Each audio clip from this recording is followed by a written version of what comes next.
Kalau Anda sudah punya medsos, maka ada beberapa hal yang saya ingin berbagi.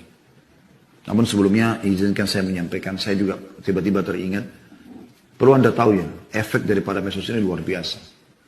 Saya berapa kali bertemu dengan orang, depan mata saya sendiri, mereka menangis, masih muda-muda. Ucapan mereka kepada saya ini, terima kasih Ustaz. Saya mengikuti ceramah Ustaz di YouTube, saya mengikuti ceramah Ustaz di Instagram. Sampai pernah saya di Bandung turun dari sebuah masjid, itu di masjid besar, jami', pernah tablik akbar. Setelah jemaah bubar semua, saya keluar, ada satu anak muda nunggu di tangga. Di bawah, sekali, saya turun. Begitu saya turun mau menuju kumpul, saya ke kanan, dia ke kanan. Saya kira dia kayak menghadang saya. Terus saya tanya, ada apa akhi? Langsung dia bilang sama saya, Ustaz, boleh nggak saya peluk Ustaz? Tentu ini laki-laki ya. Saya bilang, ya silakan. Begitu saya peluk dia, dia nangis terisak-isak. Terisak-isak kayak orang yang luar biasa nangis. Terseduh-seduh gitu ya. Terus saya tenangkan, tenang akhi, tenang. Kenapa? Dia bilang, Ustaz terima kasih. Dia. Saya berubah justru karena dengar ceramahnya Ustaz. Saya sendiri merinding pada saat itu. Subhanallah, saya tidak pernah kenal orang ini. Saya tidak pernah tahu dia. Bagaimana Allah Azza wa Jalla menyampaikan dari media yang ada ini, mempermudah untuk sampai kepada akhi yang jauh di Bandung sana. Lumayan dari sini, dari Jakarta bisa 2-3 jam ke sana naik mobil dengan adanya tol yang baru ya. Kalau dulu mungkin bisa 5-6 jam.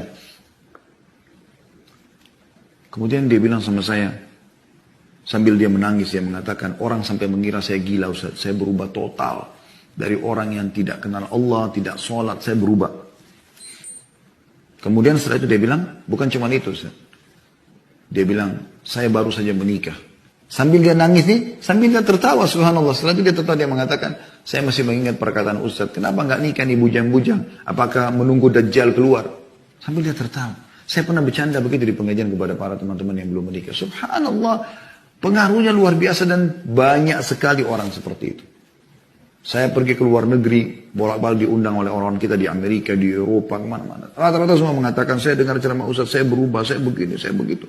Tanggapan komen-komen juga ada yang masuk. Dan netizen bagaimana mereka mendapatkan petunjuk. Subhanallah, berarti ini sebuah pelajaran dan ibrah teman-teman. Bahwasanya kita kalau menunggangi medsos ini, untuk kita menuntut ilmu kita dapat manfaat, untuk kita menyebarkan juga ilmu kita dapat manfaat. Berapa banyak orang yang berubah tanpa kita tahu. Subhanallah, itu jadi ajang pahala buat kita. Baik, saya akan tutup teman-teman dengan pentingnya beberapa langkah kalau Anda sudah punya medsos. Yang pertama, ikhlaskan niat karena Allah Subhanahu wa taala. Ikhlaskan niat. Karena niat ikhlas dalam segala hal harus penting, dinomor satukan. Karena kata Nabi SAW, Inna Allah la yaqbalu amalan illa ma kana khalisan liwajhi. Dalam hadits Abu Daud, ya, Allah tidak akan menerima amal kecuali yang ikhlas karenanya. Mulai mendaftarkan di medsos, di YouTube, di Instagram, dimanapun Anda coba, mau menyebarkan sebuah kebaikan, maka ikhlaskan karena Allah Subhanahu wa taala. Bukan karena suruhan teman, bukan karena segala macam. Memang karena saya mau ini menjadi ajang pahala buat saya. Karena Anda sudah meninggal pun kalau itu bermanfaat, orang akan tetap nonton insya Allah. Yang kedua teman-teman sekalian, isi dengan konten-konten yang bermanfaat. Bukan sibuk dengan foto-foto pribadi. Ya. Sibuk menyebarkan berita-berita hoax. Ya. Konten yang bermanfaat, akhi dan ukhti. Konten bermanfaat, hadis. Ya. Ayat Al-Quran, dinukil perkataan salaf. Itu yang penuhi semua medsos Anda. Tidak usah yang lain. Nggak perlu yang lain. Ya. Ini penting teman-teman sekalian. Masalah adanya follower, nggak follower itu kuasa Allah Subhanahu wa taala. Nggak usah terlalu jadikan sebagai target utama. Tapi bagaimana kita berniat untuk menyebarkan kebaikan. Itu sudah luar biasa buat kita sebenarnya.